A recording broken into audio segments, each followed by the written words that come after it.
কিয়ামতের দিনে আমরা এদিনের কিয়ামতের দিনটাকে মিথ্যা মনে করতাম। চারটে কারণে ধোলাই খাচ্ছি। এক, নামাজ ছিল না। দুই, মিসকিনদের খাদ্য দিতাম না। তিন, সমালোচনায় লিপ্ত থাকতাম, গীবত করতাম। আর চার নম্বর হলো আমরা বলতাম রে বাবা মরে গেলে মাটির সঙ্গে মিশে যাবে, যা হয় কবরে হবে বুঝে নেব, অন্ধকারের মার বাইরে আসবে না, ও মাটি চাপা দিলে লাশ পচে যাবে, কে মারবে কে বলেছে, এসব কথা বলতাম, যার কারণে ফেঁসে গেলাম। আল্লাহ বলবে ডাক মুফতি সাহেবের ডাক, পীর সাহেবের ডেকে আন, হাজি সাহেবের ডেকে আন, গাজী সাহেবের ডেকে আন, ইমাম সাহেবের ডেকে আন। যার ফুক তোর মাথায় পড়লে তুই মনে করতিস বরকত হবে, যার সাথে মুসাফা করে মনে করতিস জানটা ঠান্ডা হয়ে গেছে, যার বাড়িতে ডেকে নে মিলাদ করিয়ে মনে করতিস জান্নাতে চলে যাবি, আজকে কোথায় গেল তাদের ডাক? আমি আল্লাহ শুনিয়ে দিচ্ছি, ফামাতান ফাউহুম শাফাআতু শাফিঈন। এরকম বেনামাজি মিসকিনদেরকে খাদ্য দেয় না, গীবত গিল্লা করে, আর কিয়ামত বিশ্বাস করে না, এমন বেনামাজির জন্য কোনো সুপারিশকারীর সুপারিশ কোনো কল্যাণ হবে না। নামাজির জন্য হবে, আমাদের জন্য হবে, জলসা শোনা লোকদের জন্য হবে, কোরআন ওয়ালাদের জন্য হবে, আলেমদের সোহবতে বসে থাকার লোকের হবে কি হবে না? জোরে বলেন হবে ইনশাআল্লাহ। আমরা কার সুপারিশে জান্নাতে যাব? বিশ্ব নবীর সুপারিশে। একবার জোরে বলেন না সুবহানাল্লাহ, নারায়ে তাকবীর। বিশ্ব নবীর সুপারিশ আমরা পাবো, ইমানদাররা পাবে, উম্মতরা পাবে, বেনামাজিরা পাবে না। তারা লোক খুঁজবে, কার ধরি বলতো, কার ডাকি বলতো, কোন পীর সাহেবের, এই পীর সাহেবের ফোন নাম্বার আছে, বক্তার হুজুরের নাম্বার আছে? দুনিয়ায় তো ফোন নাম্বার খোঁজো, আখরাতে মাল পাবে নাকি? চিনতে পারবে? জোরে বলো, লান তানফাকুম আরহামুকুম ওয়ালা আওলাদুকুম ইয়াউমাল কিয়ামা। পারা নাম্বার 28, সূরার নাম মুমতাহানা, আয়াত নাম্বার 3, লাইন নাম্বার 6। কোরআন শোনাচ্ছে, লা তানফাকুম আরহামুকুম ওয়ালা আওলাদুকুম ইয়াউমাল কিয়ামা। কিয়ামতের দিন সন্তান, সন্তানাদি এবং নিকট আত্মীয় কোনো কাজে তোমার আসবে না। আর বাপ যদি একবার সামনে ছেলের পড়ে যায়, মুখটা ঘুরিয়ে নেবে, ছেলে বলে সেদিন পরিচয় করবে না। বললে হুজুর তুমি কি দেখেছো? পড়ে বুঝে তবে বলছি। পারা নাম্বার 21, পৃষ্ঠা নাম্বার 13, লাইন নাম্বার 8, আয়াত নাম্বার 31, সূরার নাম লুকমান। ইয়া আইয়ুহান নাসুত্তাকু রাব্বাকুম ওয়াকশাউ ইয়াউমাল লা ইয়াজজি আন লা ইয়াজজ। ইয়া আইয়ুহান নাসুত্তাকু রাব্বাকুম ওয়াকশাউ।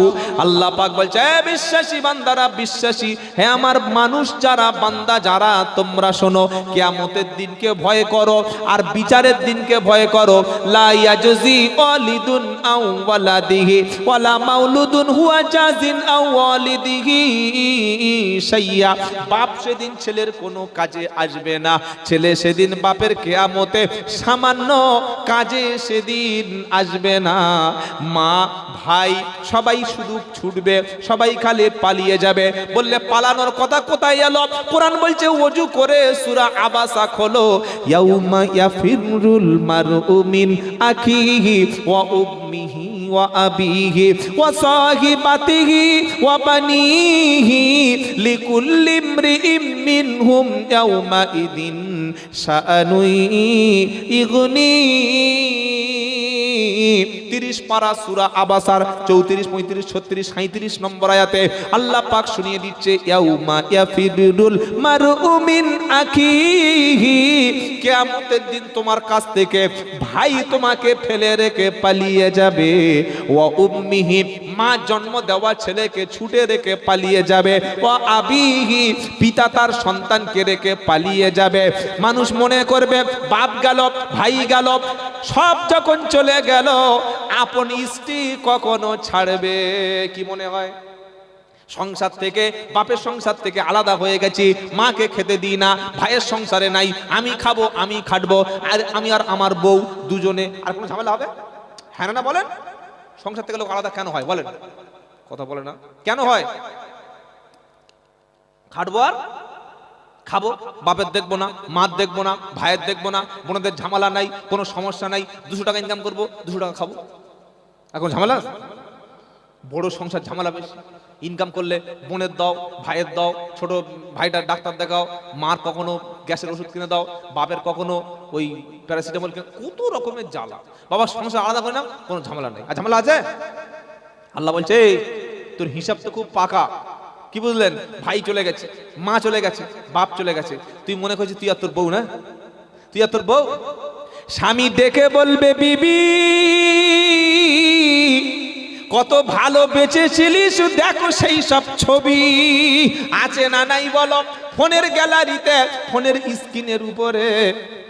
বয়স্ক লোক আর কি দেখাবো, গলাটা জড়িয়ে ধরে বিবির ছবি নিয়ে ফোনে রেখে দিয়েছে। পাড়া ছেলেরা বলছে মেয়েটা কেড়ে, বলছে আমার বউ, বুকে হাত চাপড়েছে, আমার বউ। কি ভালোবাস, টুরু লাভ। কি বুঝলেন? বিশাল ভালোবাসা। বউয়ের ছবিটা সামনে গ্যালারিতে ডিসপ্লের উপরে ভাসছে, কারণ বিবি ভালোবাসে স্বামীর, স্বামী ভালোবাসে বিবি। ওরে এসব ভালোবাসা দুনিয়ারও ভালোবাসা, স্বার্থ ছাড়া পৃথিবীতে কেউ কারো, জোরে বলেন, স্বার্থ ছাড়া বন্ধু বান্ধব কাছে আসে না, বিনা স্বার্থে পৃথিবীতে কেউ ভালোবাসে না। স্বার্থ ছাড়া বন্ধু বান্ধব কেউ কাছে আসে না, বিনা স্বার্থে পৃথিবীতে কেউ ভালোবাসে না। বাসে যে জামাইয়ের টাকা বেশি, শ্বশুর বাড়ি গেলে তার সম্মান বেশি। শ্বশুর বলবে যেতে পারবে না, শাশুড়ি বলবে 15 দিন থাকো, শালাগুলো বলবে 1 মাস থাকো, বলবে না, বলবে না। আরে হ্যাঁ না বলেন না। আর বোনাই বা জামাই যদি টাকা নেই, খালি বলছে ও আজকে এসছে তো, কালকে দুপুরে গোশ খাইয়ে মাল পার করে দাও, পার করে দাও। ঝামেলা কে রাখবে? যে জামাইয়ের টাকা বেশি, শ্বশুরের কাছে সম্মান বেশি। যে ছেলেটা ইনকাম বেশি করে, মা কিন্তু তার আদর অন্যরকম করে, করে না, করে না, জোরে বলো। যে ছেলে টাকা বেশি ইনকাম করে সংসারে দেয়, বাপ ছেলে ভুল বলো ঠিক আছে, ঠিক আছে, ঠিক বড় ছেলে ঠিক বলেছে, বড় ছেলে কিন্তু মাসে মাসে মোটা মোটা মাল দিচ্ছে, যা বলবে ঠিক। কি ভাই, হ্যাঁ কি বলে, কি বলে না? কারণ এগুলো পৃথিবীতে স্বার্থের জন্য হয়। কবি কি বলছে? স্বার্থ ছাড়া বন্ধু বান্ধব কাছে আসে না, বিনা স্বার্থে পৃথিবীতে কেউ ভালোবাসে না। স্বার্থ ছাড়া বন্ধু বান্ধব কাছে আসে না, বিনা স্বার্থে পৃথিবীতে কেউ ভালোবাসে না। স্বার্থ ছাড়া যিনি ভালোবাসেন তিনি আমার মা, স্বার্থ ছাড়া যিনি ভালোবাসেন তিনি আমার মা। নারাই তাকবীর। স্বামী ডেকে বলবে স্ত্রী বিয়ে করার পর থেকে কোনোদিন আলাদা বিছানায় ঘুমাই নাই, আমি ছোট্ট একটা খাবার কিনে এনেছি, আইসক্রিম, হাফ খেয়ে তোর হাফ দিয়েছি, আমি ছেঁড়া লুঙ্গি পরে তোর ভালো শাড়িটা পরিয়েছি, তোকে ঘুরতে নিয়ে গেছি, তোর কোনোদিন কষ্ট দিইনি, তোর রান্না করতে কষ্ট হবে বলে গ্যাস আমি কিনে দিয়েছি, রোদে আমি কোনোদিন পুড়তে দিইনি, আমি সকালবেলা উঠে সংসারের সব কাজ করেছি, তোর শরীরটা যাতে ভালো থাকে, 8টা 9টা পর্যন্ত ঘুম পড়িয়ে রেখেছি। যে বিবি কত ভালোবেসেছি, আজকে তুই আমার কাছে থাক, পালিয়ে যাস না। বিবি বলবে চিটিং বাস, সরে যাও, সাইডে হও, দুনিয়াতে স্বামী বলতে আমার কেউ তো ছিল না। দেখো কেমন ঝামেলা। এবার স্বামী গিয়ে যখন ভাই চলে গেল, মা চলে গেল, বাপ চলে গেল, বিবি যখন চলে গেল, আচ্ছা এগুলো যাবে কি যাবে না বিশ্বাস হয়? আল্লাহ বলছে এটা পীর সাহেবের ফতোয়া না, তবলিগ জামাতের ফতোয়া না, দেওবন্দীদের ফতোয়া না, ফুরবার পীর সাহেবের বক্তব্য না। এ বক্তব্য করেছেন যিনি আরশের মালিক হলেন তিনি। স্বামী চলে গেল, ভাই চলে গেল, আব্বা মা চলে গেল, বিবি যখন চলে গেল, এবার জন্ম দেওয়া সন্তানের সামনে গিয়ে বলবে ছেলে আজকের বল বাবা আমার কি হবে বল। কোরআন শুনিয়ে দিচ্ছে ইয়াউমা লা ইয়ানফাউ মালু ওয়ালা বানুন ইল্লা মান আতাল্লাহা বিকলবিন সালিম ওয়া উজলিফাতিল জান্নাতু লিল মুত্তাকিন। 19 নম্বর পারা, 9 নম্বর পৃষ্ঠা, 14 নম্বর লাইন, 90 নম্বর আয়াত, সূরার নাম শুআরা। কোরআন শোনাচ্ছে ইয়াউমা লা ইয়ানফাউ মালু ওয়ালা বানুন ইল্লা মান আতাল্লাহা বিকলবিন সালিম। কিয়ামতের দিন যত জমি সম্পদের মালিক, মালের মালিক হও না কেন, আর যত সন্তান ছেলে মেয়ে যাই থাকুক না কেন, এগুলো তোমার কোনো কাজেই লাগবে জোরে বলেন, কোনো কাজেই লাগবে না। কি কাজে লাগবে? ইল্লা মান আতাল্লাহ বিকলবিন সালিম, বিশুদ্ধ অন্তর, খাঁটি অন্তর, বিশুদ্ধ ঈমান, খাঁটি অন্তর, কলবে সালিম, পবিত্র অন্তর নিয়ে আমার কাছে আসবে যারা, আমি আল্লাহ শুনিয়ে দিলাম তারাই সেদিন জান্নাতি হবে। অন্তরের মধ্যে হিংসা, বিদ্বেষ, রিয়া, কোন রকমের যেন শয়তানি নোংরামি না থাকে, সবকিছু ছাড়বো বলি ইনশাআল্লাহ, বলি ইনশাআল্লাহ। বাবাজিরা, আল্লাহরা, ভাইরা, পৃথিবীর দুনিয়াতে এসে যেন ধোঁকা খেয়ে না চলে যাই। তাহলে 4 নম্বর বলেছি ওয়াল মাসাকিন, মিসকিনদের পিছনে খরচ করতে আল্লাহ বলেছে। এখন মিসকিন কারা? যারা আমাদের বাড়ির সামনে সে কলেমা পড়ে ভিক্ষা চায়, এদের নাম হলো ফকির। এদেরকে কি বলে? ফকির। আর যাদের বাবা মারা যায়, মা মারা যায়, এতিম অবস্থায় থাকে, নাবালক অবস্থায়, তাদের নাম হলো এতিম। এখন মিসকিন কারা? মিসকিন হলো তারা খাবার মতো খাবার নাই, থাকার মতো ঘর নাই, প্রয়োজনের মতো পোশাক নাই, অথচ লজ্জা শরমে তাদের সেলফ রেসপেক্ট, পার্সোনালিটি এত বেশি যে তারা নিজের পেটে খাবার নাই, লজ্জায় বলতে পারে না, মুখ খুলতে পারে না, কিন্তু তার প্রয়োজন দিতেই হবে। ওর নাম কি? জোরে বলেন। মিসকিন। টাকা নাই, খাবার নাই, কিন্তু বলতে শরম করে, বলবো লোকের কাছে। পেটে ভাত নাই, পেটে ভাত নাই, কিন্তু মুখে হাসি আছে, আছে না নেই? বাড়িতে একটা টাকা নাই বাজার করার, কাউকে বলতে পারে না লজ্জায়, অথচ তার প্রয়োজন। এর নাম হলো মিসকিন। এই মিসকিনদের প্রতি ওয়ালা ইয়াহুদ্দু আলা তুআমিল মিসকিন, মিসকিনদের ব্যাপারে যারা খাদ্য খেতে উৎসাহিত করত না, এরকম মিসকিনদেরকে দিতে বলেছেন কে? আমার আল্লাহ। জোরে বলুন সুবহানাল্লাহ। আল্লাহ পাক যে লিস্ট দিয়েছেন সূরা বাকারা 215 নম্বর আয়াতে, যে তুমি কাউকে দিয়ে কারোর পিছনে খরচ করে যদি তুমি জান্নাতি হতে চাও, এই নামগুলো বলে দিয়েছি, এদের পিছনে খরচ করো। তাদের পিছনে খরচ করব, বলুন ইনশাআল্লাহ, বলি ইনশাআল্লাহ। আত্মীয় স্বজন, পাড়া প্রতিবেশীর উপরে অনেক মানুষ আছে হক নষ্ট করে, করে কি করে না? আর ইমাম সাহেবদেরকে লোক মনে করে এরা হচ্ছে ভিখারি, প্রচুর মানুষ মনে করে এই আমাদের ইমাম সাহেব, আমাদের ইমাম সাহেব, দাওয়াত করে খাওয়াবো। রাত 10টার সময় কালকের বিয়ে হবে মেয়ের, বিয়ের আগের দিন রাত 10টার সময় ফোন করে বলছে, হুজুর আমার মেয়ের বিয়ে, ঠিক এরকম ভাষা বলছে, আমার মেয়ের বিয়ে। কোথায় বিয়ে বাবা? হড়খালি। কোথায় বিয়ে হবে? হড়খালি। ছেলেটা কি করে? ওসব তোমার শোনার দরকার নেই, ইমাম সাহেব শোনার দরকার নেই। তো কি বাবা ফোন করেছো কেন বাবা? কালকের জোহরের নামাজের পরে তুমি চলে আসবে, আমার মেয়ের বিয়ে তুমি পড়াবে। ইমাম চাকর?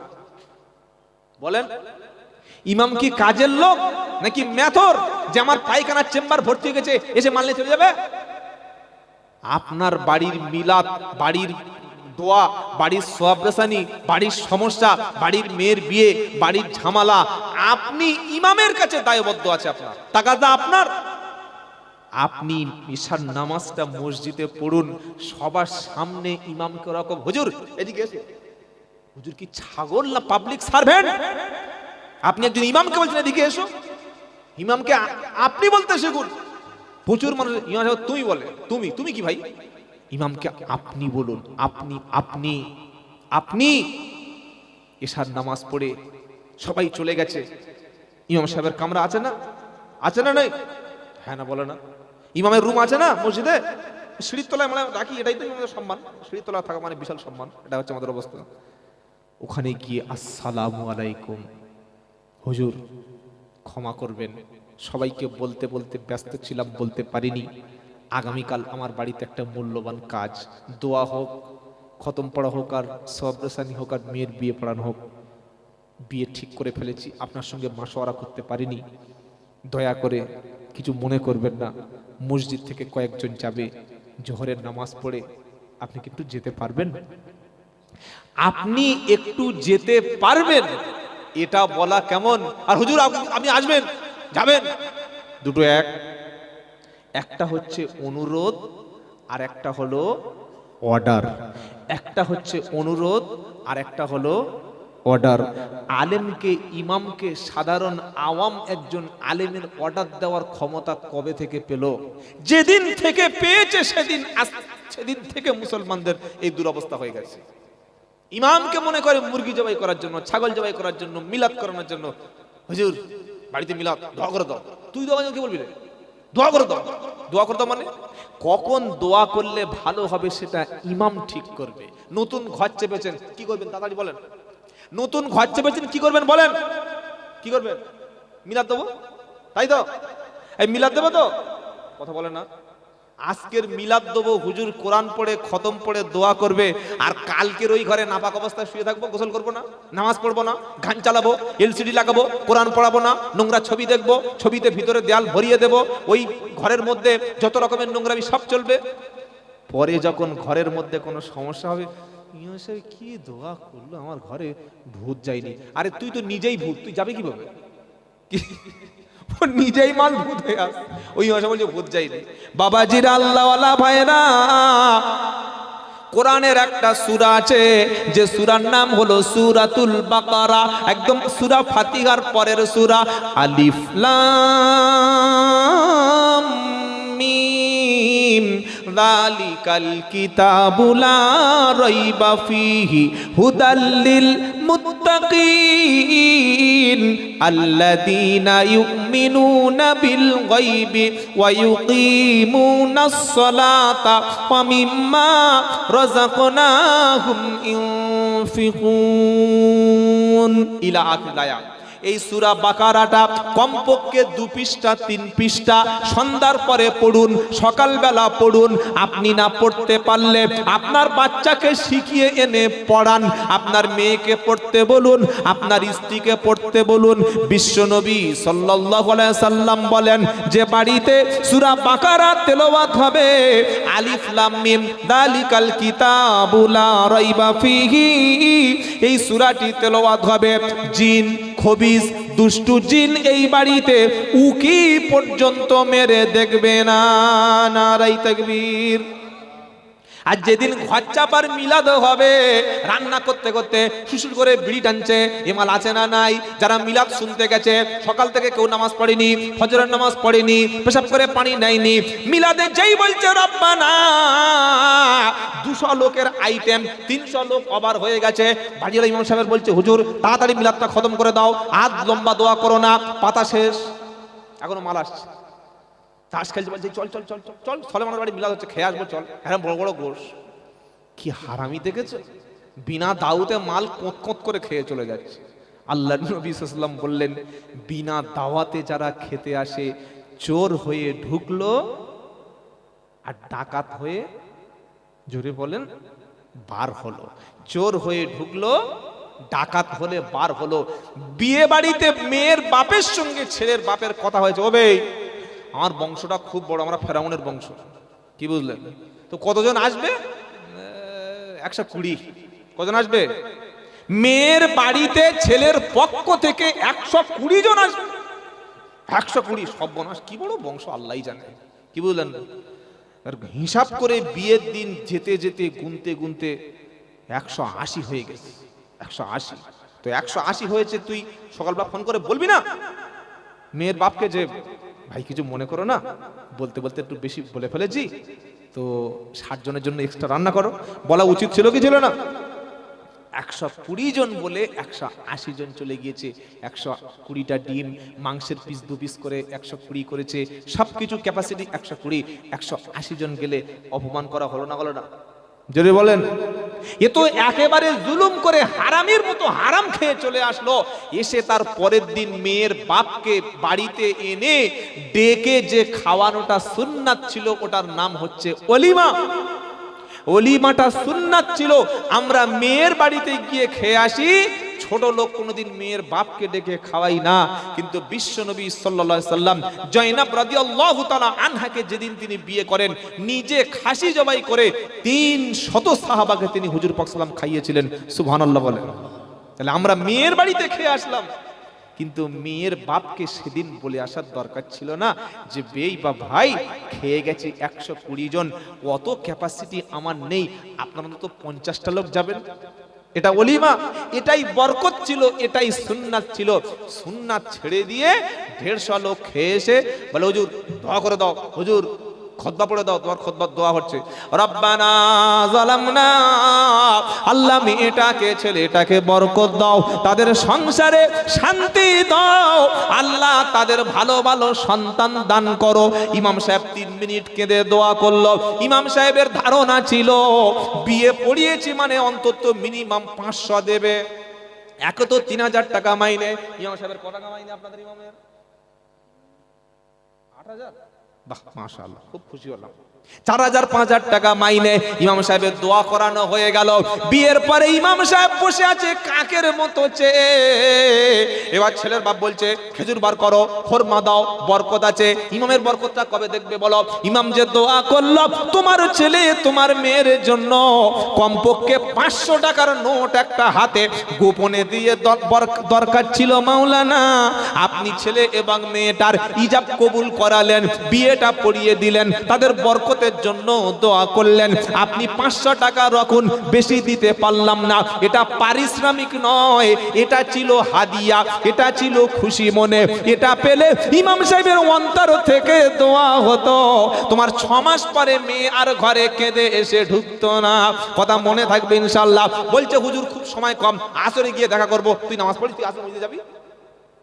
বলছে হুজুর সময় নাই, আপনি আসুন, বিয়ে পড়ানো হয়ে গেছে, পয়সা দেয়নি। বলছে আপনি আসুন, আসরে গিয়ে দেখা করব। এখন কোন আসরে? এই 2025 আসরে না 2027 আসরে? মাল বলে নাই, ও যাবেই না মসজিদে, চিটিংবাজ। ও বলে দিয়েছে আসরের সময় মসজিদে দেখা করব। এইরকম ধাপ বাবাজি আলেমদের সাথে কতদিন চালাবেন বাবাজিরা, আল্লাহ ভাইরা। তাই শুনিয়েছি প্রথমে আলেমদের সোহবতে থাকবো বলি ইনশাআল্লাহ। কিয়ামতের দিন, কঠিন মুসিবতের দিনে সূরা মুলকের যে 2টি আয়াত শোনালাম, 3 নম্বর আয়াতে আল্লাহ পাক, তার 6 নম্বর আয়াতে আরো মারাত্মক কথা সূরা মুলকের মধ্যে আল্লাহ পাক বলছেন। কি বলছেন? ওয়ালিল্লাযীনা কাফারু বিরাব্বিহিম আযাবু জাহান্নামা ওয়া বিইসাল মাসির। আচ্ছা এই ঘর চাপার নিয়মটা বলে দেবো? হ্যাঁ না বলে না? নতুন ঘর চাপা, নতুন দোকান উদ্বোধন, নতুন গাড়ি ফাড়ি কিনে যারা এইসব মিলাদ প্লাদ করে, সিস্টেমটা বলে দেবো কি? সহ্য হবে তো ইনশাআল্লাহ? জোরে বলেন। নতুন ঘর চেপে, নতুন গাড়ি কিনে, নতুন দোকান উদ্বোধন করে, নতুন কারখানা উদ্বোধন করে আমাদের অনেকের ধারণা ইমাম সাহেব এসে 1 খতম পড়ে মিলাদ করে দিলে আমার বরকত কখনো শূন্য হবে না। বাবাজিরা, আল্লাহওয়ালা ভাইরা, যদি নতুন ঘর চাপেন, যদি নতুন গাড়ি কেনেন, যদি নতুন কারখানা উদ্বোধন করেন, যদি নতুন দোকান করেন, আগে আব্বাকে বলবেন, আগে মাকে বলবেন। মা থাকবে একদিকে, আব্বা থাকবে একদিকে। পাড়ার এতিম বাচ্চা কারা আছে, বিধবা মা কারা আছে, তাদেরকে দাওয়াত করবেন। যোগ্য ইমাম সাহেবকে দাওয়াত করবেন, সম্মানের সঙ্গে বসিয়ে দেবেন। এতিম মিসকিনের হাতে খাবার তুলে দেবেন। আপনি ওযু করে কোরআন শরীফের যা জানেন তাই পড়বেন। আপনার স্ত্রীকে কোরআন পড়তে বলবেন। মাদ্রাসার 1-2 এতিম এনে ওই দোয়ার মধ্যে শামিল করিয়ে দেবেন। আর দোয়া করার সময় আপনার আব্বাকে বলবেন, আব্বা জান যাই জানুন তাই বলুন, মা তুমি যা জানো তাই বলো। আব্বা যখন হাত তুলবে নতুন ঘরের কোণে বসে, মা যখন হাত তুলবে নতুন দোকানে বসে, নতুন ঘর করে, আব্বা মায়ের চোখের পানি অন্তর থেকে কান্না হবে।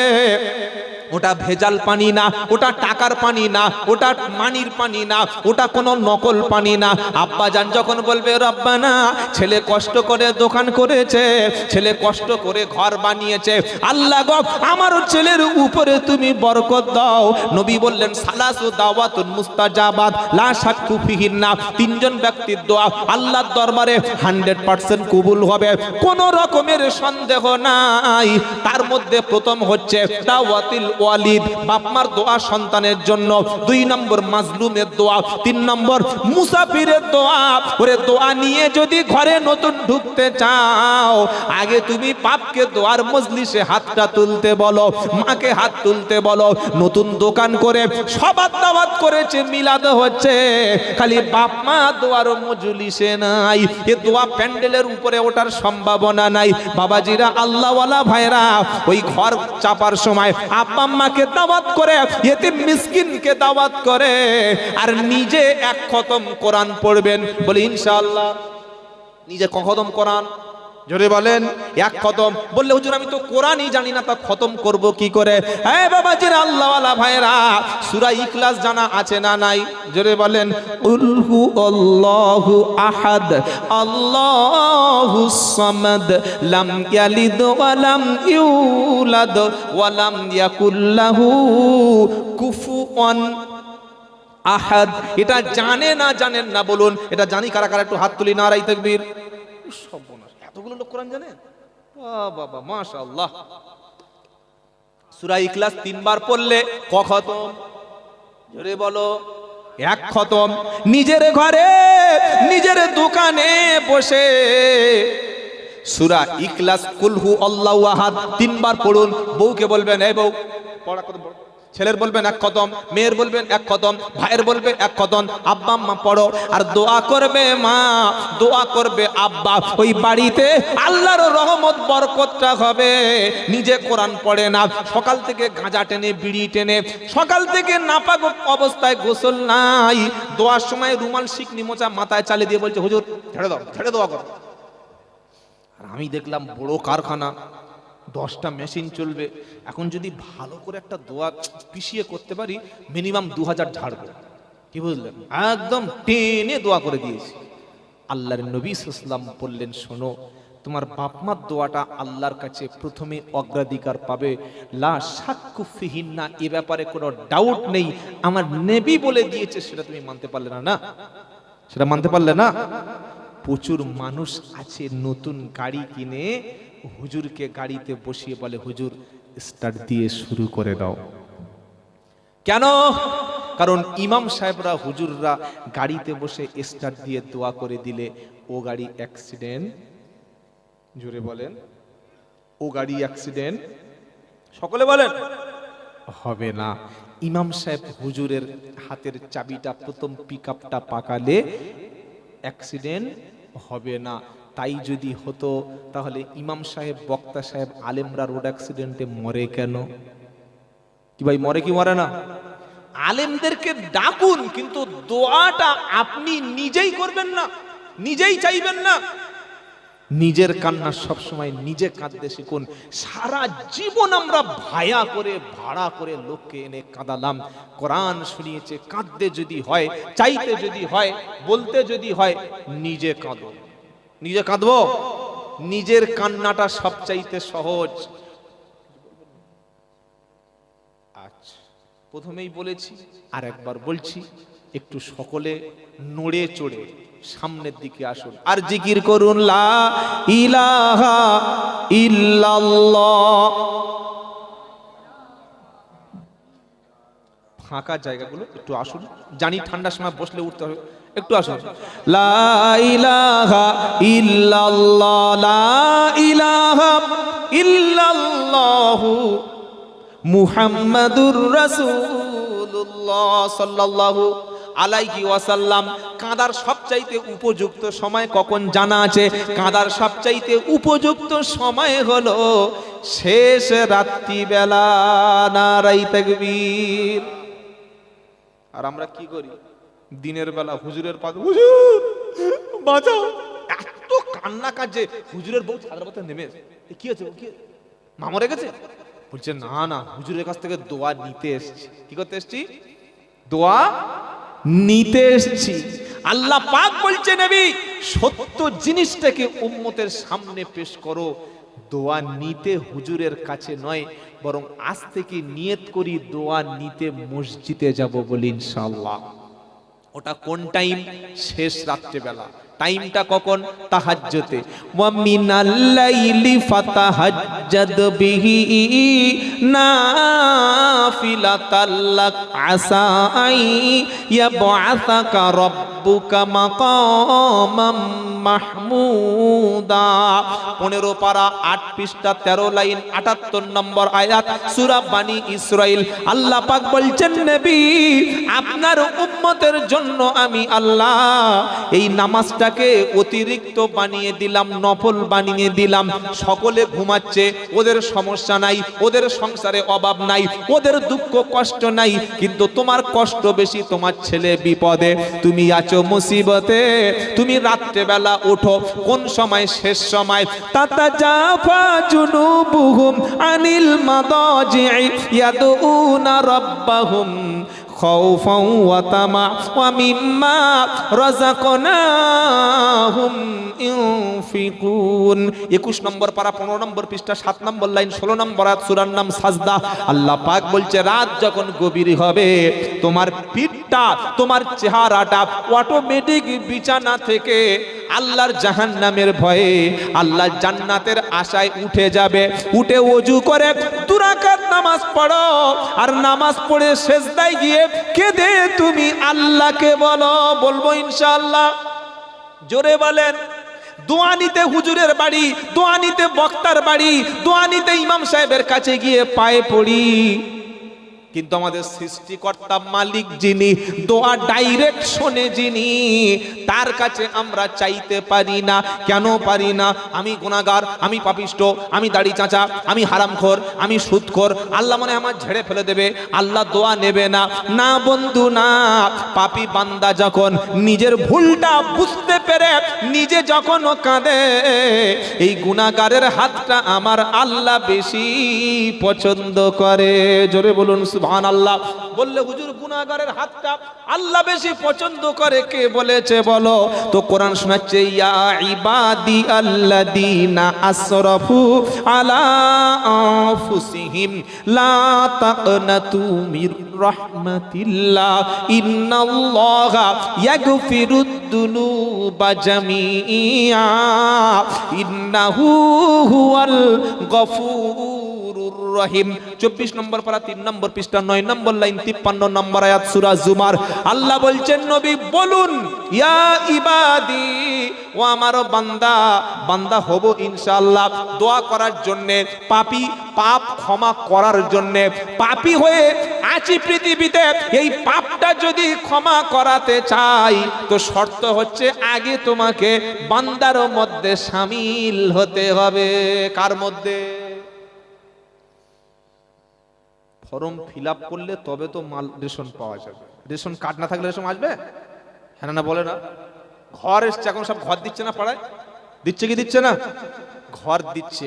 আপনার ঘরের সামনে দাঁড়িয়ে, ঝুবড়ি ঘর, মাটির ঘর, ঝরঝর করে পানি পড়ে, পিছনে ত্রিপল দেওয়া, ওর সামনে এরকম হেসে ছবি তুলতে হবে না মুখটা কাঁদো কাঁদো করে? তাড়াতাড়ি বলে কি করে ছবি তোলার সময়? হ্যাঁ, কে দেখ মুখটা যেন মা মরে গেছে, কি বুঝলেন? হ্যাঁ, ওই জন্য তো রাজনীতি করি আমরা।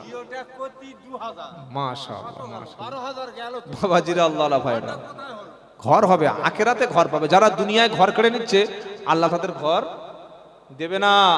যারা দুনিয়াতে ঘরের জন্য আবেদন করে, ঘরের সামনে মনটা খারাপ করে দাঁড়িয়ে আছে, যেন ওর কোনো পৃথিবীতে ঘর নাই, মাটির ঘর, টিনের ঘর, এলবেস্টারের ঘর, কি ভাই হয় কি হয় না?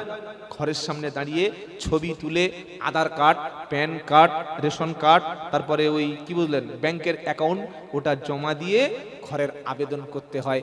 তবে প্রথম কিস্তির মালটা, এই যে বললেন 10,000 দিলে তবে পাওয়া যায়। আল্লাহ বলছেন, তুমি বলছো যে বান্দা আমি তোমার ডাকছি, তুমি সাড়া দিচ্ছ না, দোয়া কবুল করছো না, ক্ষমা করছো না, এটা দিচ্ছ না, সেটা দিচ্ছ না, তো আমার কাছে চাওয়ার আগে যে শর্ত ছিল, ইয়া ইবাদি আল্লাযীনা আসরাফু আলা আনফুসিহিম, তুমি যে নিজের নাফসের উপরে জুলুম করেছো, তুমি যে গুনাহগার, তুমি যে পাপী, তুমি যে আল্লাহর কাছে একজন মুজরিম, আগে তুমি নিজেকে কি বান্দা বলে স্বীকার করেছো? বলো। তুমি দোয়া করতে এসছো, দোয়ার মজলিসে এসছো, খানার মজলিসে এসছো, সোয়াব রেসানিতে এসছো, কবর জিয়ারত করতে এসছো, ওই হুড়ুম কোম্পানির হুড়ুড় করে কবর চলে গেলাম, সব রাতে হুড়ুড় করে মসজিদে ঢুকে গেলাম, কিন্তু আগে আমাকে প্রমাণ করতে হবে আমি বান্দা। কথা বুঝে এসছে বাবাজি? আমি যে দোয়ার মজলিসে গিয়ে পাইকারি দোয়া চালিয়ে দিচ্ছি, আমি যে দোয়ার মজলিসে গিয়ে সবার সাথে হাত তুলে পিছনে আমিন আমিন করে চোখ থেকে পানি ফেলছি, আল্লাহ বলছেন শর্ত ছিল প্রথমে তোমাকে বান্দা হতে হবে। কি হতে হবে? জোরে বলেন। বান্দা, বান্দা কারা? আল্লাহর ইবাদতের মধ্যে পূর্ণাঙ্গভাবে শামিল হয় যারা, আল্লাহর বন্দেগী করে যারা, আল্লাহর ইবাদত দাসত্ব করে যারা, তারা বান্দা। বান্দা হওয়ার জন্য ঈমান আনার পরে তোমাকে প্রবেশ করতে হবে আল্লাহর ঘর মসজিদে। প্রবেশ করব ইনশাআল্লাহ। আগে বান্দার মধ্যে শামিল হও, তারপরে অন্যায় করে ফেলেছো, গুনাহ করে ফেলেছো, জিনা করে ফেলেছো, এবার বলো কি? লা তাকনাতু মির রাহমাতিল্লাহ ইন্নাল্লাহা ইয়াগফিরুয যুনুবা জামিয়া। পৃথিবী না জানুক আমি তো জানি কি পাপ করেছি, হায় পৃথিবী না জানুক আমি তো জানি কি পাপ করেছি, হায় আমারও পাপের করলে বিচার, বাঁচার উপায় নাই আমার, দয়াময় তুমি ক্ষমা করে দিও আমার। বলেন আমিন। দোয়ার আগে নিজেকে তওবা ইস্তিগফার করবেন। শেষ রাতে তাহাজ্জুদে উঠে যারা কাঁদে, গুনাহের জন্য মাপ চায়, আল্লাহ তাদের সবাইকে ক্ষমা করে দেবেন। বলুন সুবহানাল্লাহ। কাঁদার টাইম অন্ধকারে একা কাঁদতে হয়। কজন? জোরে বলেন। ওয়াল্লাযীনা ইয়াবিতুনা লিরাব্বিহিম সুজদাও ওয়া কিয়ামা। সূরা ফুরকানের একদম 66-67 নম্বর আয়াতে আল্লাহ বলছেন মুমিন ঈমানদার ব্যক্তিদের কিছু স্পেশাল কোয়ালিটি। ওয়াল্লাযীনা ইয়াবিতুনা লিরাব্বিহিম সুজদাও ওয়া কিয়ামা ওয়াল্লাযীনা ইয়াকুলুনা রাব্বানা সরিফ আন্না আযাবা জাহান্নাম ইন্না আযাবাহা কানা গরামা। বলেন আমিন। রাত যত গভীর ঈমানদার তত উঠবে তাড়াতাড়ি সেজদা এবং কিয়াম। কিয়ামাও ওয়া সুজদা। কিয়াম মানে এখানে দাঁড়িয়ে দাঁড়িয়ে নামাজে, আর সেজদায় গিয়ে আল্লাহর কাছে মনের কষ্টটা, দুঃখটা বলবে। যে যত বেশি সেজদায় কাঁদতে পারবে আল্লাহর কাছাকাছি তত পৌঁছে যেতে পারবে। নারায়ে তাকবীর। মানুষের সামনে কাঁদবেন না, কোন মানুষের পায়ে পড়বেন না। আমাদের অভ্যাস একটু কিছু দেখলেই হুমড়ি খেয়ে পড়া, এই ওকে থেকে হাত পাতবো কেন বাবা? আল্লাহর নবী সাল্লাল্লাহু আলাইহি ওয়াসাল্লামের যত আম্বিয়া আলাইহিমুস সালাম ছিল, তাদের মতো বড় বড় বিপদ পৃথিবীতে কারোর হয়েছে নাকি? জোরে বলেন, হয়েছে? তারা কোথায় গিয়েছিল? তারা কোন ব্যক্তির কাছে তারা মাথা নিচু করেনি, চেয়েছে ডাইরেক্ট কার কাছে? আল্লাহর কাছে। আমাদের প্রচুর মুসলমান বিশ্বাস করে যে দোয়া করার জন্য মাঝখানে মাধ্যম লাগে, হুজুর লাগে, বক্তা লাগে, আলেম লাগে, একজন বিশাল বড় বুজুর্গ লাগে, তবেই আল্লাহ দোয়াটা নেবে। আমি পাপী, আমি সুদখোর, আমি বেনামাজি, আমি দাড়ি চাচা, মনে হয় আমার দোয়া আল্লাহ শুনবেন না। এই বিশ্বাস কোনো ঈমানদারের হতে পারে না। কারণ পাপী, সুদখোর, ঘুষখোর, বেনামাজি হওয়ার পরেও আমরা আল্লাহর বান্দা। কি ভাই ঠিক বলছি না ভুল বলছি? আমরা আল্লাহর বান্দা। আল্লাহ কোনোদিন একথা বলে নাই যে আমি পাপীকে ক্ষমা করব না। বলেছে আমি সুদখোরকে ক্ষমা করব না, ঘুষখোরকে ক্ষমা করব না, জিনাখোরকে ক্ষমা করব না, বেনামাজি ডাকলে আমি সাড়া দেব না, সুদখোর ডাকলে আমি তাকে ফিরিয়ে দেব, এরকম কথা আছে নাকি? বরং আল্লাহ পাক তার বিনা পাপিষ্টকে বলেছে, কি বলেছে? যে আয়াতটা শোনাচ্ছিলাম, ইয়া ইবাদি আল্লাযীনা আসরাফু আলা আনফুসিহিম লা তাকনাতু মির রাহমাতিল্লাহ। হে পাপিষ্টরা, নিজের নফসকে নষ্ট করে ফেলেছো যারা, গুনাহ করে করে, অন্যায় করে করে, এখন তুমি মনে করছো আল্লাহ মনে হয় পাপ ক্ষমা করবে না, অথচ আল্লাহ বলছে আমি পাপিষ্ট ব্যক্তিকে ক্ষমা করতে খুবই ভালোবাসি। নারায়ে তাকবীর। কাকে ভালোবাসেন? জোরে বলেন, ভালোবাসেন কাকে বেশি? পাপিষ্ট যখন ফিরে আসে তো কিভাবে ফিরে আসবো?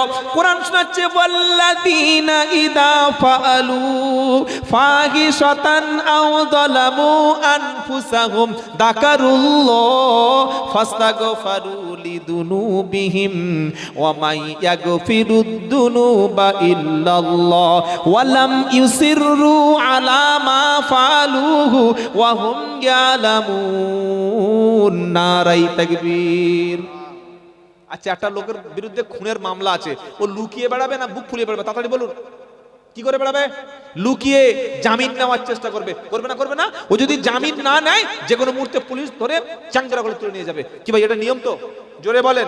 আল্লাহ বলছে, বান্দা তুই জেনা করেছিস, মদ খেয়েছিস, নামাজ কাজা করেছিস, এখন তুই আমার কাছে একজন মোস্ট ওয়ান্টেড ক্রিমিনাল, এখন আমার কাছে তুই পলাতক আসামি। আমি আল্লাহ কিন্তু ফেরেশতা দিয়ে তোর টুটি ধরে উপরে টেনে ছিঁড়ে নেব না, তোর ঠ্যাংটা কেটে বাদ দেব না, তোর গলার মধ্যে আমি আল্লাহ ছুরি দিয়ে দুটুকরো করে দেব না। আমি আল্লাহ শুনিয়ে দিয়েছি তোর সম্মান আছে, তোর মর্যাদা আছে, কারণ ওয়ালাকাদ কাররামনা বানি আদম ওয়া হামালনাহুম ফিল বাররি ওয়াল বাহর। তুই হচ্ছে আদমের ছেলে, নবীর ছেলে, আমরা কার ছেলে? জোরে বলেন। আদমের বেটা, আমরা তো নবীর বংশ, নবীর রক্ত আমাদের শরীরে আছে। আল্লাহ বলছে তোর সম্মানটা অনেক বেশি, কারণ তোকে আমি বানিয়েছি সবচাইতে সুন্দর করে। লাকাদ খালাকনাল ইনসানা ফি আহসানি তাকওয়িম। সবার চাইতে তোমাকে আমি সুন্দর আকৃতি দিয়ে আমি আল্লাহ বানিয়েছি। আমি তোকে চোর চোর বলে তাড়বো না, ডাকাত বলে খুঁজবো না, সুদখোর বলে মারবো না, বেনামাজি বলে ধুনে দেব না, ঘুষখোর বলে সমাজ থেকে মুখে কালি দিয়ে তোকে আমি অপমান করব না। আমি আল্লাহ বলছি, দিনের বেলা তোর যদি আসতে লজ্জা লাগে, অন্ধকার যখন হবে অন্ধকারে তুই একা চলে আসবি। জোরে বলুন সুবহানাল্লাহ। তবে আসার সময় খবরদার না ওযু করে আসবি। কি করে? জোরে বলো। ওযু করবি, যে পোশাকটা পরে গুনাহ করেছিস ওই পোশাকটা পাল্টে নিবি, যে পোশাকটা পরে তুই মদ খেয়েছিলিস ও পোশাকটা ছেড়ে দিবি, যে পোশাকটা পরে সুদ খেয়েছিলিস ড্রেসটা পাল্টে নিবি, যে পোশাকটা পরে নিজের স্ত্রী বাড়িতে রেখে অন্য জায়গায় গিয়ে নোংরামি করেছিলিস ওই চেহারাটা আমার সামনে আসার আগে একবার ওযু করে নিবি, গোসল করে নিবি, আর কাপড়টা পাল্টে আমার ঘরে এসে আমার সামনে তুই দাঁড়িয়ে যাবি। দাঁড়িয়ে গিয়ে বলবি, ওয়াল্লাযীনা ইযা ফাআলু ফাহিশাতান আও যালামু আনফুসাহুম যাকারুল্লাহ ফাস্তাগফারু লিযুনুবিহিম ওয়া মান ইয়াগফিরুদ যুনুবা ইল্লাল্লাহ। সূরা আল ইমরান 4 নম্বর পারা 6 নম্বর পৃষ্ঠা 3 নম্বর লাইন 135 নম্বর আয়াত। আল্লাহ বলছেন, ওয়াল্লাযীনা ফাআলু ফাহিশা, যারা কোনো অশ্লীল কাজ করে, খারাপ কাজ করে, ওয়াল্লাযীনা ইযা ফাআলু ফাহিশাতান আও যালামু আনফুসাহুম, অথবা নিজের নাফসের উপরে জুলুম করেছে যারা, ফাস্তাগফারু লিযুনুবিহিম, ফাস্তাগফারু লিযুনুবিহিম, আর নিজের পাপের জন্যে আল্লাহর কাছে ক্ষমা প্রার্থনা করে যারা। জোরে বলেন। কি বলছে ভালো করে শুনুন। ওয়াল্লাযীনা, যারা, ফাআলু ফাহিশা, অশ্লীল কাজ করে, আও যালামু আনফুসাকুম, নিজের নাফসের উপরে জুলুম করে। এর মধ্যে এর বাইরে আমরা আছি কি? হ্যালো, এই যে এর বাইরে কি আমরা আছি? নিজের নফসের উপরে জুলুম করেছি, গুনাহ করেছি, অন্যায় করেছি। আর কি? ওয়াল্লাযীনা ইযা ফাআলু ফাহিশাতান আও যালামু আনফুসাহুম যাকারুল্লাহ। গুনাহ করেছি, জিনা করেছি, মদ খেয়েছি, নামাজ কাজা করেছি, এখন আমরা সবাই অপরাধী। কি ভাই, তাই তো নাকি? আল্লাহ বলছেন, ফাস্তাগফারু লিযুনুবিহিম, তাদের গুনাহ সমূহ, যত রকমের গুনাহ, সমস্ত গুনাহের জন্য আমার কাছে ক্ষমা চায়। কার কাছে? জোরে বলেন। ওয়ামান ইয়াগফিরুদ যুনুবা ইল্লাল্লাহ।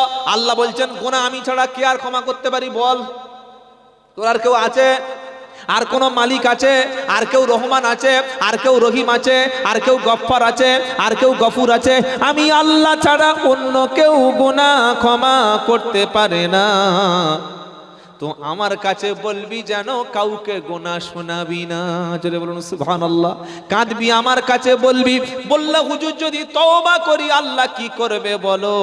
তো কোরআন শোনাচ্ছে বান্দা, ইল্লা মান তাবা ও আমানা ওয়া আমিলা আমালান সালিহা ফাউলাইকা ইউবাদদিলুল্লাহু সাইয়্যাতিহিম হাসানাত ওয়া কানাল্লাহু গফুরুর রহিম। সূরা ফুরকান 19 নম্বর পারা 5 নম্বর পৃষ্ঠা 2 নম্বর লাইনে 70 নম্বর আয়াত। আল্লাহ বলছে কিন্তু তওবা করবে যারা, ঈমান আনবে যারা, তওবা মানে ফিরে আসা। তওবা মানে কি? জোরে বলেন। তওবা মানে ফিরে আসা। ভুল রাস্তায় চলছি, ভুল পথে হাঁটছি, হারাম জিনিস খাচ্ছি, হারাম পথে যাচ্ছি, যেই বলে যাই করিস না, ফিরে আয়। এতদিন মিষ্টি খেয়েছি, মিষ্টি, রসগোল্লা, দানাদার, বড় বড় সন্দেশ, ডাক্তারখানায় গিয়ে বলছি ডাক্তার এখন দিনে আগে 10 বার পেশাব হতো, সকাল থেকে রাত 10টা পর্যন্ত, বিসমিল্লাহ। এখন যেই পানি খাই সঙ্গে সঙ্গে হাত দিয়ে দেখি লুঙ্গি ভিজে যায়। তার মানে কি? যদি বলেন, তার মানে কিডনি ভালো আছে, কিডনি শেষ। বলছে আর কি সমস্যা? বললে শরীর ঘামছে, ভালো হাঁটতে পারছি না।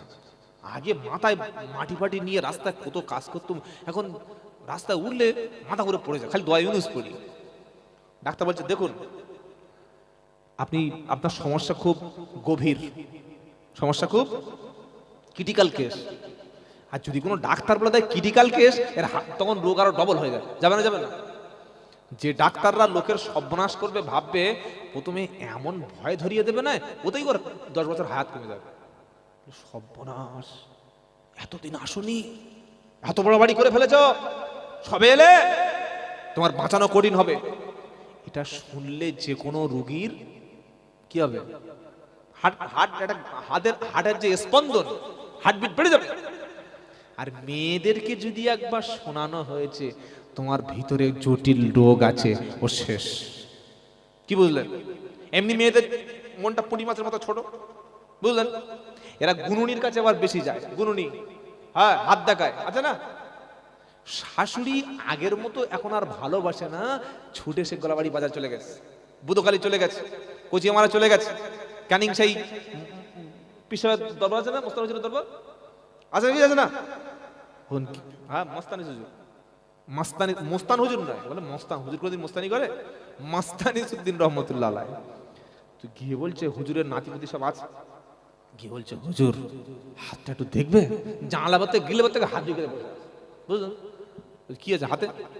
বলছে আমার শাশুড়ি সহ্য করতে পারে, দেখতে পারে না, আর আমার স্বামী আগের মতো আর ভালোবাসে না। দেখুন হাতে কি আছে। এখন কিছু কিছু ভণ্ডমাল আছে যারা আসলে আলিম না, যারা আসলে আলেম না কিন্তু আলেম সেজে থাকে, এরাই হচ্ছে সবচাইতে ইসলামের জন্য ক্ষতিকারক। আলেম না, আলেম সেজে থাকে। কি বুঝলেন? ডাক্তারের কাছে চিকিৎসা করলে রোগ ভালো হবে না? হবে না? জোরে বলো। কিন্তু ডাক্তার নয় যে সে যদি চিকিৎসা করে রোগী বাঁচানো যাবে না। যেই গিলের ভিতর থেকে হাত বার করে দিচ্ছে, আর সাদা হাত তো, আর ফের এই সোনার হাত বালা আছে, হাতে খপ করে ধরে, খপ করে ধরে ধরে বলছে ও তোমার শাশুড়ি জাদু করেছে। শাশুড়ি কি করেছে? জোরে বলেন। মেয়েটার বাড়ি, আপনাদের গ্রামটার নাম কি গো? সন্দেশখালী, গোলাবাড়ি। আর হাত দেখাতে কোথায় গেল? ক্যানিং পীর সাহেবের বাড়ি। এখানের থেকে জাদু করেছে। উনি ওখানে জানলেন কিভাবে? বলে না, হুজুরদের কাছে সব কল থাকে। কি বুঝলেন? হুজুরদের কাছে সব কল থাকে, ও চোখ মুছে সব বলে দিতে পারে, সব বলে দিতে পারে। হাতটা দেখিয়ে গুনিয়ে বলছে, হাত এরকম চাপছে, বুঝলেন? কার বউর হাতকে চাপছে একবার দেখো কি হচ্ছে, দেখো। হাত চেপে চেপে লাল করে দেয়, সাদা হাত তো লাল করে দেয়, দিয়ে বলছে তোমার শাশুড়ি তোমার জাদু করেছে। বললে হুজুর হ্যাঁ ঠিক বলেছো, ঠিক বলেছো। আচ্ছা কতদিন আগে করেছে? বলছে 3 মাস মতো হচ্ছে, জাদুর এটা বেড়েছে। বলে কি করতে হবে? বলে শোনো, সামনে শুক্রবার আসর থেকে মাগরিব এই টাইমের মধ্যে আসতে হবে। 5001 টাকা নেবে, 5001 টাকা নেবে। আর ভুল করে কোনোদিন শাশুড়িকে স্বামীকে শোনাবে না। এই জায়গায় আসবে এমন তাবিজ দিয়ে বান মেরে দেবো, তোমার শাশুড়ি কেন পুরো গ্রামের লোক তোমার পাগলের মতো ভালোবাসবে। এটা মেয়েদের কানে এই বিষ ঢুকিয়ে দিলে শুনবে না, শুনবে না। জোরে বলেন। কোন মহিলা যদি ভাগ্য জানতে যায়, ভবিষ্যৎ জানতে চায়, গায়েবের খবর জানতে চায়, হার হারিয়ে গেছে খোঁজ করতে চায়, স্বামী অন্য মেয়ের সঙ্গে লাইন মারছে কিনা জানতে চায়, কিংবা আমার শাশুড়ি দেখছে না কেন, এই বিষয়ে যদি জিজ্ঞাসা করতে চায়, গায়েবের খবর, হাত গোনানোর খবর, এরকম ভবিষ্যৎ কিছু জানতে চায়, 40 দিন তার কোনো ইবাদত কবুল হবে। জোরে বলেন। 40 দিনের ইবাদত গেল, হাত দেখালে ছাগল হারিয়ে গেছে, গরু হারিয়ে গেছে, আমার বাটি জ্বালাও করে দিচ্ছে। কি বুঝলেন? বাটি বাটি চলছে, কি বড় কেরামতি দেখেন। তাহলে বাটি চেলে সোনার হার খুঁজে, গরু খুঁজে যদি দেওয়া যায়, মুসলিম দেশগুলোতে থানায় খালি একটা হুজুর বসিয়ে দিলে হয়ে যায়, যায় না? আর লোক লাগবে কেন? তদন্ত লাগবে কেন? সিবিআই লাগবে কেন? ইডি লাগবে কেন? কিরকম ধাপ্পাবাজ চিটিংবাজি কারবার দেখুন। এইবার গিয়ে ওই মহিলা যদি সব কথা, গায়েবের কথা, ভবিষ্যতের কথা, ওয়াদেখার কথা যদি বিশ্বাস করে নেয়, গায়েবের খবর জানেন একমাত্র কুল্লা ইয়ালামু মান ফিস সামাওয়াতি ওয়াল আরদিল গায়বা ইল্লাল্লাহ। সূরা নামল 20 নম্বর পারা, 1 নম্বর পৃষ্ঠা, 13 নম্বর লাইনে 65 নম্বর আয়াতে আয়াতটা আছে। আল্লাহ পাক বলছেন, নবী বলুন, গায়েবের খবর আসমান এবং জমিনে কেউ জানে না ইল্লাল্লাহ, আল্লাহ ছাড়া। কে জানে? কথা বলে না ভাই, চলে এসেছে, আমি আমার কথা শেষ করে দিচ্ছি। এটাই বলে মায়েদের খেদমতে বলবো, গায়েবের খবর, হাত দেখানোর ব্যাপারে কোন জিনিস হারিয়ে গেলে কোন গুণনী, তান্ত্রিক, জ্যোতিষী, এসব এদের কাছে যেন আমরা না যাই, ইনশাআল্লাহ বলেন। কেন? গায়েবের খবর গুনিয়ে বলে দিলে ওটা বিশ্বাস করলে সাথে সাথে ঈমান শেষ। বলে যে জামাল হারিয়ে গেছে, কি ফিরে পাওয়া যাবে না? ইন্না লিল্লাহি ওয়া ইন্না ইলাইহি রাজিউন। বলুন, আল্লাহ যদি আপনার ভাগ্যে দেয় তো ফিরিয়ে পাবেন, আর যদি না দেয় এটা আপনার ঈমানের পরীক্ষা। হাত দেখিয়ে গায়েবের খবর জিজ্ঞাসা করলে, শাশুড়ি কি করছে, আমার বৌমা কি করছে, কি জাদু, এসব কথা গায়েবের বিশ্বাস করলে ওখানেই বেঈমান, ঈমান শেষ। যাই হোক, বিক্ষিপ্ত আলোচনা করেছি। তাহলে যে সূরা থেকে আমরা কথা শুরু করেছিলাম, সূরাটির নাম ছিল কি? সূরাতুল মুলক। এই সূরা মুলকটা যে কোনো ভাবে শিখবেন, পড়বেন, আর রাত্রে শোয়ার আগে মুখস্থ করে বা দেখে দেখে পড়ে ঘুমাবেন। কবরের কঠিন আযাব থেকে আল্লাহর নবী বলেছেন পানাহা দান করবেন। বলুন সুবহানাল্লাহ। যাই হোক, আমার পরেই পশ্চিম বাংলার জমিনে এটা বলা উচিত নয়, তারপরেও বলতে বাধ্য হচ্ছি, কারণ সামনে প্রশংসা করা আর পিছনে গীবত করা দুটোই ঠিক না।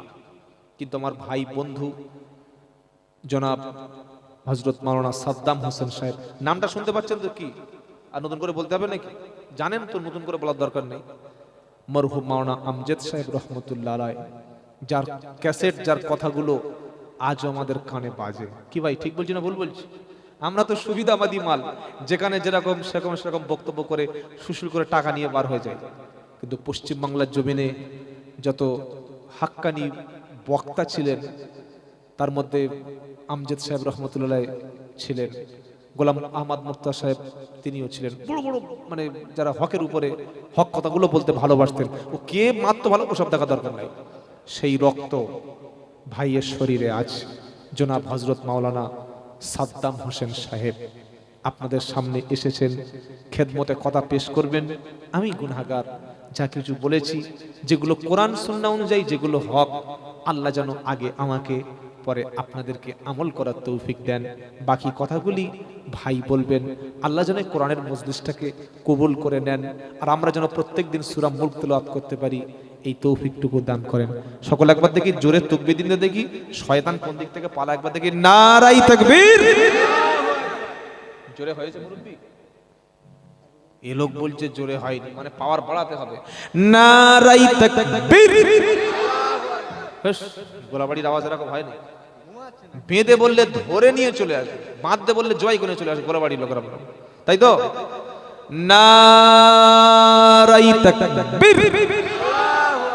আল কোরআনের আলো, আল হাদিসের আলো, বাৎসরিক ইসালে সওয়াব, নারাই তাকবীর, জনাব মাওলানা সাদ্দাম হোসেন সাহেব, নারাই তাকবীর।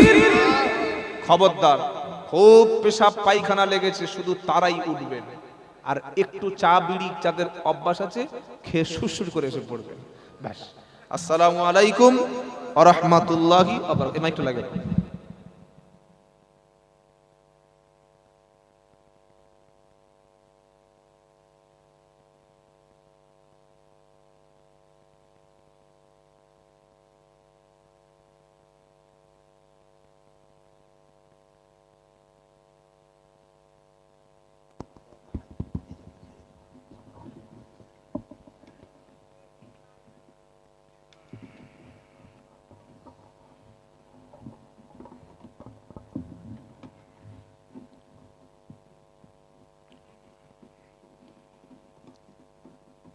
আসসালামু আলাইকুম ওয়া রাহমাতুল্লাহি ওয়া বারাকাতুহু। এতক্ষণ ধরে হাফেজ মৌলানা আব্দুল্লাহ জুবায়ের সাহেব প্রিয় ভাই আলাপ আলোচনা করছিলেন। আমি গুনাহগার সাদ্দাম হোসেন কিছু সময় আলাপ আলোচনা করার নিয়ত করছি। বাকি মজলিসে আমার আল্লাহ যেন নাপাক জাবানে পাক মনে মায়া দয়া আছে নাকি? কি বললেন? আলাইহা মালাইকাতুন গিলাযুন শিদাত, ফেরেশতাদের মনে মায়া থাকবে না, দয়া থাকবে না, কোনো রহম করবে না। মারতে শুরু করলো, মারতে আছে, কেলাতে আছে, ওরা মারতেই থাকবে। যত চিৎকার করো না কেন ওদের মনে মায়া নাই, ওদের অন্তরটা নরম হবে না। এত কঠোর ফেরেশতা আল্লাহ আমাদের জাহান্নামে যারা যাবে, এমন কঠোর ফেরেশতা, হৃদয়টা এত কঠিন হবে। বাপ গো, মা গো, দাদা গো, ভাবি গো, চাচি গো, বাঁচাও গো, বাঁচাও গো, মরে গেলাম, কোনো শব্দ তারা শুনবে না। আল্লাহ যতক্ষণ মারো বন্ধ না করতে বলবে, ও লাঠি বন্ধ হবে না। কথা মনে থাকবে ইনশাআল্লাহ। আমরা জান্নাতে গিয়ে উপর থেকে যখন জাহান্নামীদেরকে চিনতে পেরে যাব, সেই পাড়ার ছেলেগুলো ৩-৪ জন জাহান্নামে এসছে, এবার জান্নাতীরা কি প্রশ্ন করবে সেই কথাটা আল্লাহ বলে দিচ্ছে। ফি জান্নাতিন ইয়াতাসাআলুন আনিল মুজরিমিন মা সালাকাকুম ফি সাকার। হে জাহান্নামীরা, কেন এলি, কেন মার খাচ্ছিস, কি করেছিলিস বল, তোর অপরাধটা কি ছিল বল। এবার জাহান্নামীরা সেদিন 4টি উত্তর দেবে। কটা? জোরে বলেন। এদিকে মার পড়ছে আর ওদিকে কথা বলছে, মারও চলছে, পিঠে হাত চাপড়াচ্ছে আর কথা বলছে। কি কথা বলবে? কোরআন শোনাচ্ছে। জাহান্নামীরা প্রথম বলবে, কলু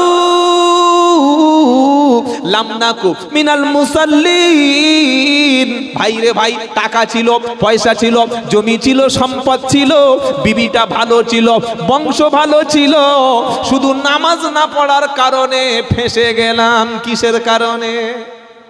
জোরে বলো। নামাজ না পড়ার কারণে ফেঁসে গেলাম। জলসার দিনে 5 কেজি গোশ, 1টে মুরগির ডিম, বড় এরকম ব্রয়লার মুরগি কিনে 50 জন লোক খাবে। সকাল থেকে বাজার হলো, সন্ধ্যা থেকে রান্না শুরু হলো, এখনো গিয়ে দেখো সব বাড়িতে, কিছু কিছু বাড়িতে রান্না চলছে। হ্যাঁ না না বলেন? রান্না হচ্ছে, খাওয়া হচ্ছে, আত্মীয় স্বজন এসছে, বেইবিন এসছে, সবার সঙ্গে তহরম মহরম হলো। আর এশার নামাজে মসজিদে গিয়ে দেখি ইমাম সাহেব আর করিম চাচা, সত্তার চাচা 12 জন।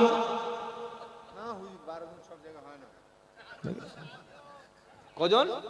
4 জন। 4 থেকে 5 জন। আসল সত্য কথাটা ক্যামেরার সামনে বলে দিয়েছে। দেখুন, আর জলসায় আমাদের সেই আকরাম ভাইয়া সব ছেলেরা তো আনছিল, আসতে দেয় না, মেয়েরা বুক খুলিয়ে এই সরে যাও, সাইড দেবো। কি বুঝলেন? থেকে থেকে হুজুর হুজুর ঢুকছে, বলছে কোথাকার হুজুর? আমরা তো আজকের হুজুর। কারোর বুকে ওন্না নাই, সব বোনাস, বুকে ওন্না নাই, বুক খুলে। আর মেয়েদের ঠান্ডা লাগে না? মেয়েদের ঠান্ডা আছে নাকি? ইয়ং মেয়েদের কোনো ঠান্ডা নাই। যত ঠান্ডা পারদ পড়বে ওদের শরীর আরো হিট হবে, হট হবে।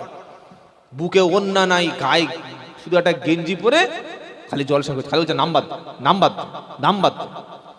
তো সব পোস্টার নাম্বার মেরে দে না, কেন আর বেকারে সর্বনাশ করছিস। দুদিন পরে আমার মনে হয়, আল্লাহ ভালো জানে, আন্দাজে কথা বলা ঠিক নয়, যা দিনকাল চলে এসেছে ইয়ং মেয়েরা তাদের গেঞ্জির সামনে আর পিছনে ফোন নাম্বার দিয়ে লিখে রেখে দেবে। কি বুঝলেন? যে এটা সরকারি মাল, খালি চালাও। ছি ছি ছি ছি ছি ছি। মুসলমানের মেয়েরা এরকম বেপর্দায় জলসায় ঘোরে। আমি কালকের হলদিয়ায় বলে এসেছি যে আপনারা জলসা করছেন করুন, মেয়েদেরকে বেপর্দা করাবেন না। হ্যাঁ, দুটো একটা খাবারের দোকান, কিতাবের দোকান, এটা বসাটা অস্বাভাবিক না, কিন্তু একটা মেয়ে জলসার দিন হিজাব পরবে না, বোরকা পরবে না, মাথা ঢাকবে না। আল্লাহ হেফাজত করুক, আল্লাহুম্মা আমিন। বাবাজিরা, আল্লাহ ভাইরা, জলসার দিন মেলায় লোক, জলসায় লোক বসে আছে, 5,000 টাকা খরচ হয়ে গেছে জলসার দিন। শেষে কুটুম আরো আসছে, আরো আসছে, আরো আসছে, শেষে আর গোশ নাই, ডালে পাইডাল দিয়ে ঝাড়ু দিয়ে খাই দেয়। হয় কি হয় না? আর মসজিদে আসার সময় কজন? 4 জন। তো ধলাই খাবে না? খাবে না।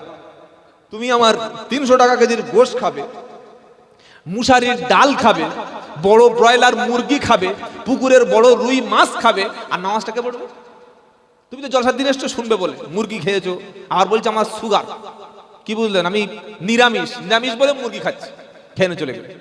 আর মসজিদে 4 জন আল্লাহর ফেরেশতাদের, আল্লাহ বলছে এই মালগুলো চিনে রাখ, সব মালগুলো চিনে রাখ। আপনাদের বলছি না ভাই, আপনাদের বললে আমার আবার খবর আছে। কি বুঝলেন? আর যে খারাপ রাস্তা ছুট থেকে মুখ বা পড়ে ফেটে থাকবে, নাক মুখ ফেটে বার হওয়া যাবে না। একে গোলাবাড়ি এলাকা, খুব ভালো মানুষ, আল্লাহর ওলির দেশ, এখানে খুব সাবধানে আমার হিসেব করে কথা বলতে হবে। কি বুঝলেন? তো জান্নাতি ব্যক্তি, আমরা জান্নাতে গিয়ে দেখতে পাচ্ছি একদল লোক খুব মার পড়ছে। তখন জাহান্নামীরা জান্নাতি লোকেরা জিজ্ঞাসা করছে, এই জাহান্নামীরা কেন মার খাচ্ছে রে, কি করেছিস রে? তখন 4টে উত্তর দেবে। প্রথম কি? ওয়ালাম নাকুনুতু ইমুল মিসকি ক্বালু লাম নাকু মিনাল মুসাল্লিন। ভাইরে, জানাজার নামাজ মিস করতাম না, জলসায় বসে সুবহানাল্লাহ, মসজিদে জামাত হতো না, টাটকা বলে দিল। 4 জন নামাজ পড়তো, 5 জন নামাজ পড়তো, আর জলসায় গিয়ে আখেরি মোনাজাতের সময় লাইন দিয়ে কাতারে বসে যেতাম। সব ছিল রে ভাই, নামাজ ছিল না। নামাজ যদি থাকতো আমাদের ধোলাই আমরা খেতাম না। দ্বিতীয় কথা, জাহান্নামীরা বলবে ওয়ালাম নাকুনুতু ইমুল মিসকিন, মিসকিনদেরকে আমরা কখনো খাদ্য খেতে দিতাম না। 3 নম্বর হলো ওয়াকুন্না নাখুদু মাআল খাইদিন, আমরা দিন রাত সমালোচনায় লিপ্ত থাকতাম। চায়ের দোকানে বসলে, মোড়ের মাথায় বসলে, আড্ডায় বসলে, ইমাম সাহেব এই করেছে, মুফতি সাহেব এই করেছে, অমুক পীর সাহেব ওই করেছে, অমুক নামাজি লোকের এই করেছে, গিবত গিল্লায় ব্যস্ত থাকতাম সারা দিন। গিবত করে, পরনিন্দা করে, পরচর্চা করে নিজের জাহান্নাম নিজে কিনে ফেলেছি। আর 4 নম্বর হলো ওয়াকুন্না নুকাদ্দিবু বিয়াউমিদ্দিন,